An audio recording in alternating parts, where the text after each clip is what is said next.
Okay, so in this lecture, we will study cycloidal curve and involute curve. Firstly, we will study cycloidal curve. This is a cycloid. Cycloid obviously will have to be drawn of a cycle. Cycloid means it is a locus of a point on a circle if the cycle is rotated by one revolution. Let us say it is a wheel. Okay, let us say it is a wheel. Now, if the wheel is rotated by one revolution, and it will also move forward. So after a certain amount of time, the P will come here also. The movement of the P will be like that. Okay, isn't it? If that wheel is moving forward and also rotating, the movement of the P will be like that. And after a certain time, it will come at the bottom also. So after a certain time, it will reach the top here, and after certain time also, it will move here. So the wheel will move. So the point of when the wheel is moving by one revolution, so the P point will move a linear distance equals to pi d, isn't it? If the diameter of the circle is given, the diameter of the circle is given, let us say the diameter is 40 mm, then that distance through which that P will move when the circle is moving through one rotation, it will be pi into d. So we have to measure. Firstly, we have to draw a circle, obviously, of that 40 mm diameter. Okay, so circle is being drawn with the 40 mm diameter. Then the circumference of the circle has been divided into 12 equal parts. Okay, so the circumference of the circle has been divided into 12 equal parts. So this is 1, 2, 3, 4, 5, 6, 7, 8, 9, 10, 11, and the P point itself is 12. So these are the 12 equal parts which the circumference has been divided, and when that will move through one rotation, the P point will go here. That is the pi d distance it will move. Now what we have to do, we have to find the locus of the point P. Okay, so we have to draw the curve, and that curve will be called cycloidal curve. So what we have to do, first we have to circumference that has been divided into 12 equal parts. Now what is being done? Now through 11 and 1, the horizontal line is drawn up to that pi d length. Oh, sorry. The horizontal line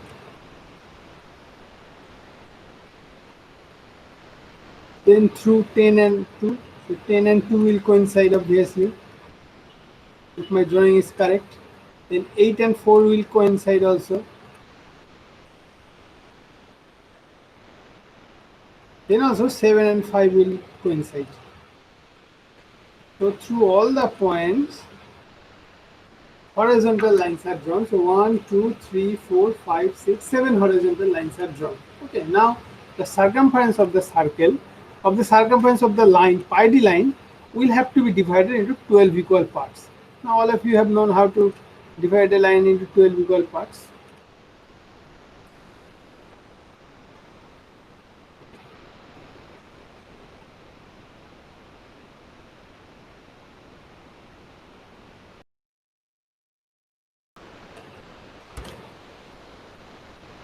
Okay, so I have divided the line, pi d line, into 12 equal parts. Okay, and also divided that circumference into 12 equal parts, and through all the points I have drawn horizontal lines.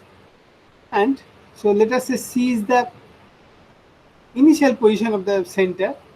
Then from the first intersecting point, let us say it is 1.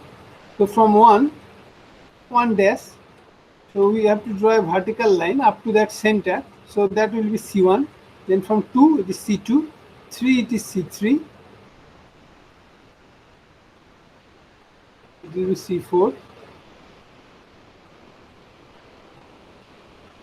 C5, C6, C7,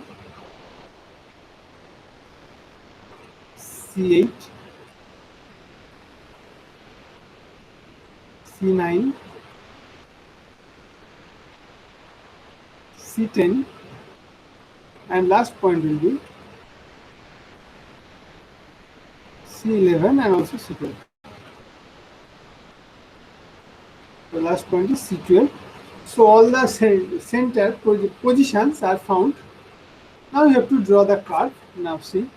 Now please follow my procedure. This is most important thing. Okay.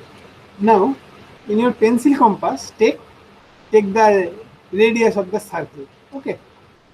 Take the radius of the circle. So the first point of position of the P is here. So the curve will be started from here, as it is being given already name P. So the curve will be begin at P. Okay, so this is the first point of the curve on the curve. Now with the same radius, we have to make center at C1. Okay, and have to cut a point at the first line. I repeat again, with the measurement of the radius of the circle, P point has already been cut. Then from the point C1, we need to cut a point at the first line. First line is here, so that point let us say is P1. Okay.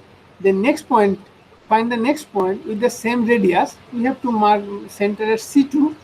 Then another point will have to be marked at the second line. So that point will be P2. Okay. Now with the center C3, another point will have to be marked. So that point might be somewhere here. P3, that line 3. So from point 4, we have to mark a line at a point at line 4. So P4.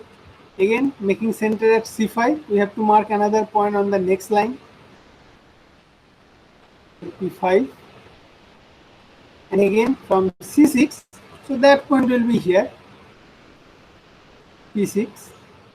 Just at the top, because when the center has come to C6, the wheel will rotate by half a revolution, isn't it? Then making center at C7, another point will have to be marked to P7. Then from C8, another point will have to be marked P8. Then at C9, let us say point will be here. P9. So from 10, the point will be here, P10. Then from 11, point will be somewhere here, P11. Then from 12, the P point will come here, so it will be P12. So if we join all the points with the curve, with the French curve or by hand, then the locus of the P point will be found. So my curve is not good here. If you find all the points correctly, then your curve will be a continuous one. So this is how cycloidal curve has been constructed. Now nextly, we'll move to involute. Okay. So first, let me tell you that involute can be drawn of different sets of polygons, and also involute can be drawn of a circle also. So firstly, we will draw involute of polygons. So we will draw first involute of a rectangle, square, sorry.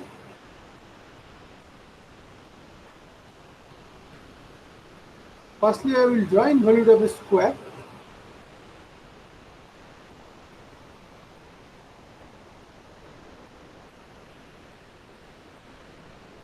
One, 2, 3, and 4.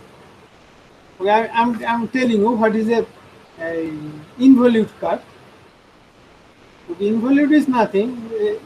Let us say a string is attached on the circumference of the square. Now, if the string is unwound, then the string will be moved like that. So that curve When the string is been opened, that curve is called involute. Okay. So in order to draw involute, what you have to do, just follow my process here. So through one, you have to draw a horizontal line. The length I am telling, and through that vertical line, you have to draw another vertical line. From 3 also, a line will have to be drawn like that. And from 4 also, a line will have to be drawn like that. So the curve will be started from 1 and it will be moved like that. And ultimately, the curve will finish here. Okay. So in order to do that, what we have to do, firstly, with the pencil compass, we have to make center here at point 2. Okay. Now, making center at point 2, what we have to do, we have to take the radius of 2 to 1. Okay. Then a curve will have to be drawn. I repeat again, making center at 2 and taking radius to 1, first a curve will have to be drawn. Okay, so this is the first point, so this is the second point. Now, with the radius of 3 to this point, okay, so firstly 2 to 1, then 3 to this point, we have to put the center here, and we have to take the measurement up to this point. Then the next portion of the curve will have to be drawn up to this line. Okay. Next, by making center at 4 up to this point, the next portion of the curve will have to be drawn. Okay. Now, lastly, putting center at 1 and the radius will have to be taken up to this. Then the last portion of the curve will have to be drawn.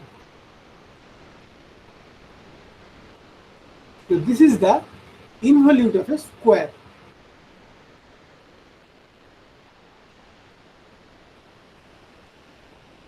Involute of a square. Measurement of the square will take 20 mm.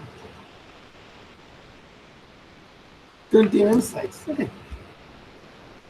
So next we will do involute of a pentagon. Okay. Firstly, I have to make you understand how a pentagon is being drawn. Then only you can draw the involute of a pentagon. So in order to draw pentagon, what we have to do,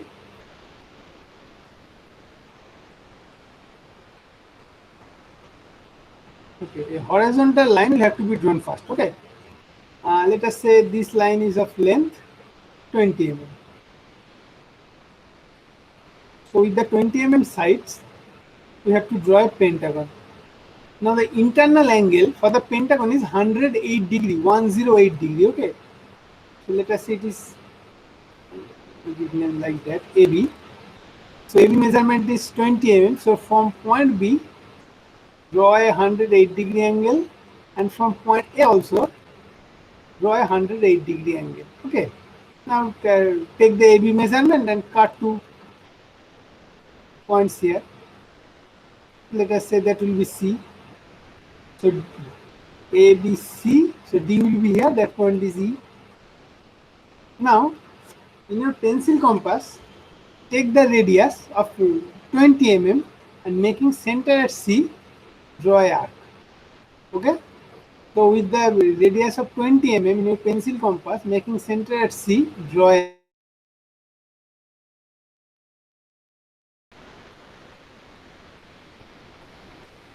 Okay, so here we are drawing involute of a pentagon.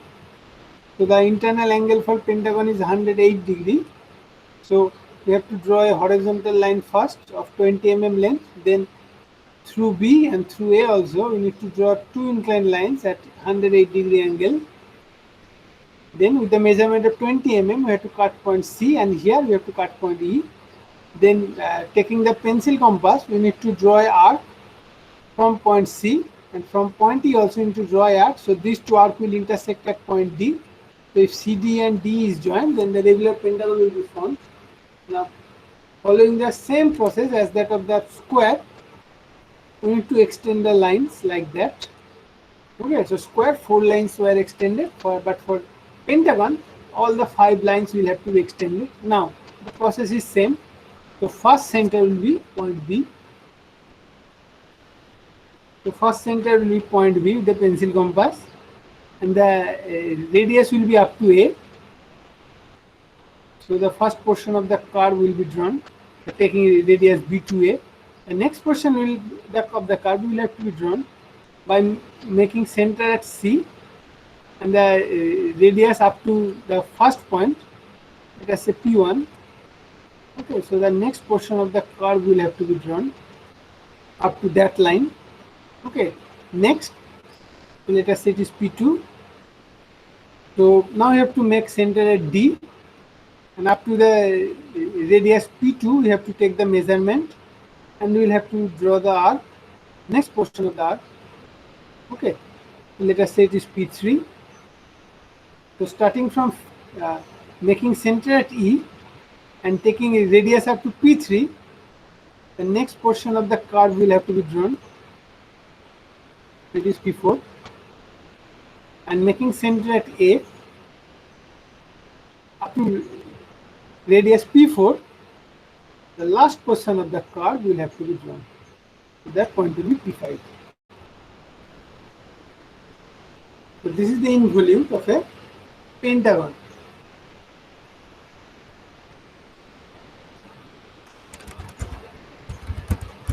Involute of a pentagon. By pentagon, obviously I would mean a regular pentagon, that will regular involute of a regular pentagon of 20 mm side. Okay, nextly we will draw involute of a hexagon, so that you can come to know how the hexagon is drawn. Okay, in order to draw a hexagon,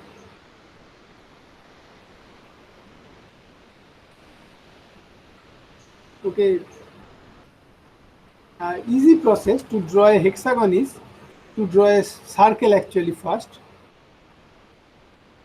and the radius of that circle will be the base of the hexagon. Okay, so the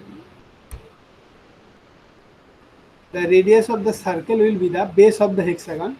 So in this case, the base of that, let us say base of the hexagon is 20 mm. Okay, so the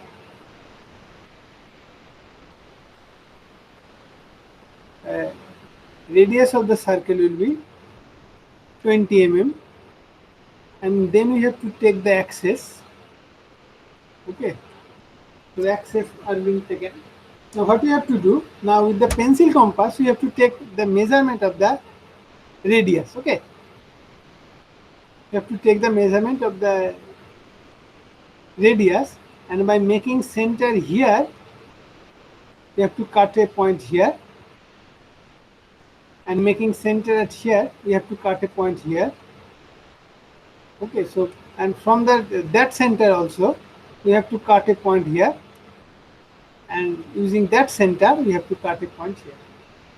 So I repeat again, with the 20 mm radius a circle is being drawn, and then two axes are drawn. Then using that center we need to cut 2 points at above and at below, and using that center we have to cut 2 points above and below. Now like how I am joining, that lines will have to be joined like that. If they are joined like that, then a regular hexagon will be formed. Or if you want to draw the hexagon by means of angle, as we have done in the pentagon, so internal angle for the hexagon is 120 degrees. So in this manner also, in that manner also, the hexagon can be drawn. That I have to draw a horizontal line of AB of length 20 mm. Then from B point you need to draw an angle of 120 degree, okay, and from A also 120 degree. So hence like that from C also that angle will be 120 degree. So by that that hexagon can be drawn, or what process I have told you by inside a circle. So that process is easier than to make the angles. And by angles you have to take the protector like that, but in circle only that can be done by pencil compass only. So I would suggest that please draw the hexagon by inside the circle. Now we have to follow the same process. That all the lines are to be extended. So number of lines here will be 6.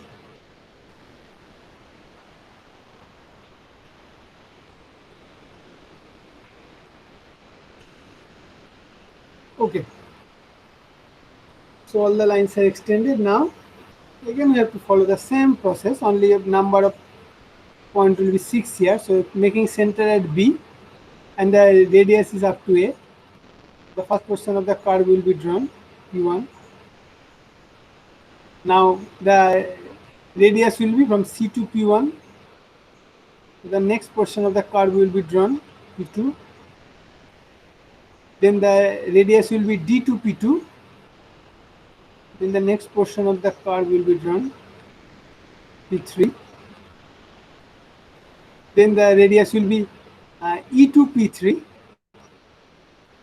So the next portion of the curve will be drawn, P4. Then making center at F, radius up to P4. This portion of the curve, P5. And lastly, making center at A up to radius P5. The last portion of the curve will have to be drawn, P2 and P6. So hence, these are cycloidal curve of diameter 40 mm. Next we have drawn involute of a square. Next involute of a regular pentagon, and this is involute of a regular hexagon. Okay, so all 4 curves have been drawn now.